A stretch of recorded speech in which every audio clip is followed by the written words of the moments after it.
कल आपने बिलियन इकाई से पहला जो टॉपिक है 2 नंबर का आता है, उसमें से यूपी बोर्ड में एक सवाल सांद्रता के पद उनके न्यूमेरिकल किए होंगे।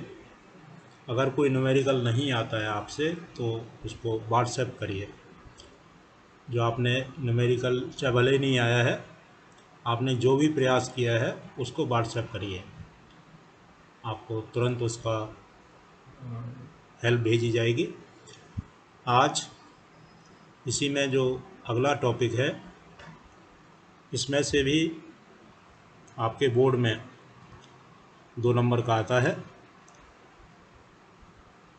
इसमें आप देखें बिलियन के, सबसे पहले बिलियन के अणुसंख्यक गुण।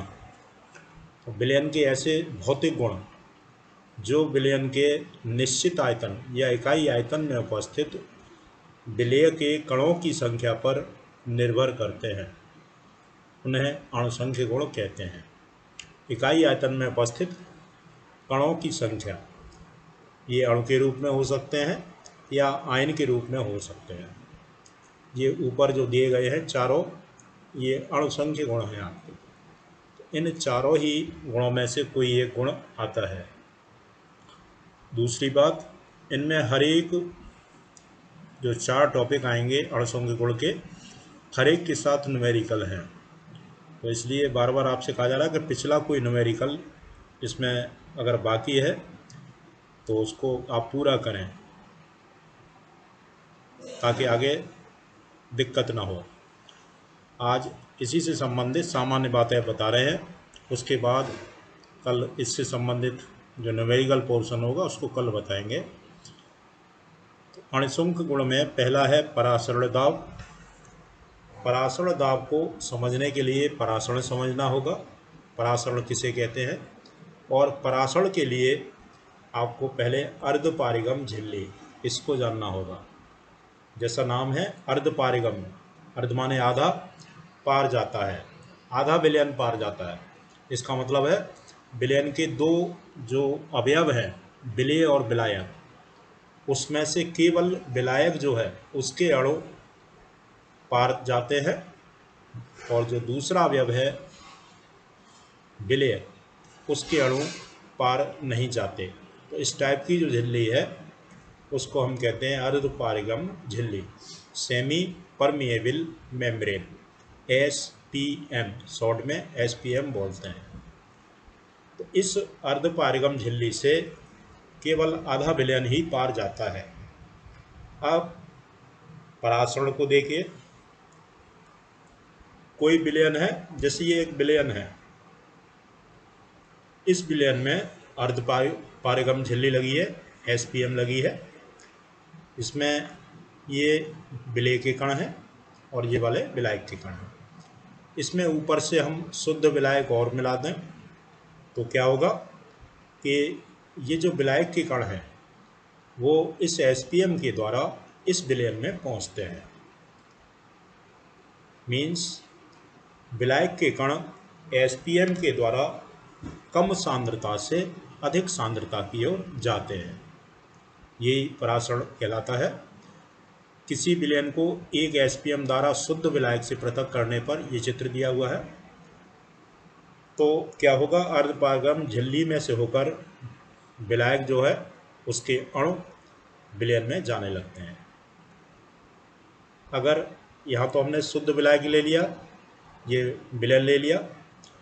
अगर हम 2 विभिन्न सांद्रताओं के विलयन लेंगे और उनको SPM से उनको अलग करेंगे तो विलायक के अणु जाएंगे, किधर से जाएंगे, तन विलयन से सांद्र विलयन की ओर जाएंगे।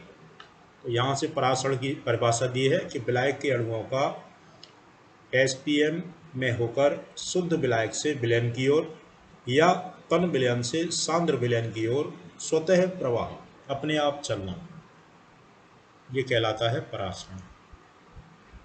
अब परासरण दाब, परासरण दाब किसे कहेंगे, तो इसके लिए देखें, जैसे हमने यहाँ शुगर सॉल्यूशन माने चीनी का विलयन लिया है इसमें, और वो यहाँ तक भर लिया है। ये लेवल है इसके शुगर विलयन के, चीनी के विलयन की। यहाँ SPM लगा रखा है इन्होंने, और इसको इन्होंने शुद्ध जल वाले इस पात्र में रखा है। तो अभी यहाँ लेवल है, क्या होगा, परासरण की क्रिया होगी, मीन्स SPM के द्वारा यहाँ से विलायक के कण या विलायक के अणु इसमें अंदर जाएंगे तो अंदर का आयतन बढ़ेगा, तो ये तल धीरे धीरे ऊपर उठता जाएगा। मान लीजिए साम्य अवस्था पर, मीन्स एंड में अधिकतम यहाँ तक आपका इसके अंदर, नली के अंदर यहाँ तक विलयन का जो लेवल है पहुँच गया, तो ये परासरण की क्रिया हुई।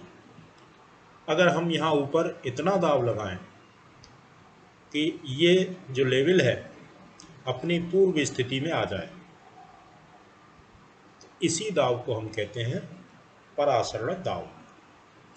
परासरण दाब की यहाँ से परिभाषा देखें कि किसी विलयन पर डाला जाने वाला वह दाब जो विलयन में SPM के द्वारा आने वाले विलायक के अणुओं को रोक सके। अगर हम इस पर पहले से ही यहाँ इतना दाब लगा दें तो क्या होगा कि विलायक के अणु अंदर नहीं आ पाएंगे, इस SPM के द्वारा अंदर नहीं आ पाएंगे। तो ये इसकी परिभाषा है। दोबारा देखें, किसी विलयन पर डाला जाने वाला वह दाब जो SPM द्वारा विलयन में आने वाले विलायक के अणुओं को रोक सके, ये दाब कहलाता है परासरण दाब। तो यहाँ तक आप इसको नोट्स अलग से भेजेंगे, इनको बना लें, और कल आपको परासरण दाब संबंधी कुछ नियम बताए जाएंगे और उन पर सवाल आते हैं, उनको भी देखेंगे। लेकिन उससे पहले ये चाहते हैं कि पिछले जो आपके मोलरता, मोललता, नॉर्मलता, मोल प्रभाव वाले न्यूमेरिकल आप निपटा लें। अगर कोई रह रहा है तो आप उसको तुरंत आप व्हाट्सएप करिए और उसका सॉल्यूशन जो भी हेल्प है उसमें आपको दी जाएगी, उसको निपटाएं जल्दी, और इसको नोट कर लीजिए बस।